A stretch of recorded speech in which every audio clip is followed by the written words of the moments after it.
The instruction was not to talk about that. And it was almost immediately when he took the stand. And I have to tell you, I too reacted and I'm like, oh boy, here it goes. This is going to be a mistrial because he started to go there. So this witness in and of himself, do you think he is the reason? I mean, that was compelling testimony. He basically said, nope, carbon monoxide, that's not a factor. There's no way with the blood levels, even though he didn't get into the actual test results. Did that decide the verdict right there? Well, I think that it did. I think that we know that the use of force, that was a done deal. Everyone, you were asked to not blind eyes, right, by the defense. The crowd was unruly. It was or a bouquet of humanity, right? Had crowd made of kids. This case was about cause and manner of death at its very core, and this is where I was always worried all along. And when you had witness like Dr. Tope do so well on direct during your case in chief, and then come back and just really nail down the one point that they didn't think of, or that the defense really didn't talk about cross-examination during the prosecution case in chief, you had to get that carbon monoxide out of there, right?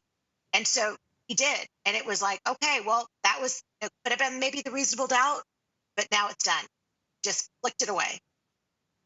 Yeah. Yeah. No, I agree. I thought that to me, that kind of sealed the deal, sealed the fate, I thought, right? And then I thought we're going to hear a longer deliberation amount of time from the jury before they reach a verdict, but they didn't deliberate all that long, given they had a lot of evidence to sift through, a lot of charges to figure out all the specific laws that they had to apply to the facts and make a decision.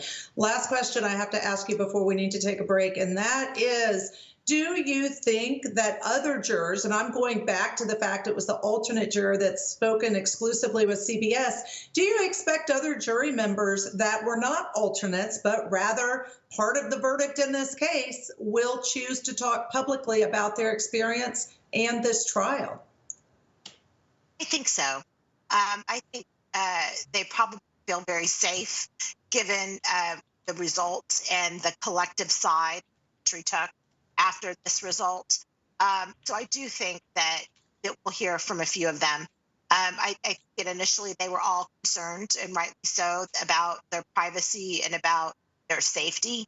But now Judge eventually reads their names. He's probably going to hold on to that for a while. He made that clear at the beginning of the case. But once he does, inevitably people are going to call him, these jurors up, or if they haven't already begun to do that. And I think we'll hear from some of them for sure. Yeah, and I know you're right. People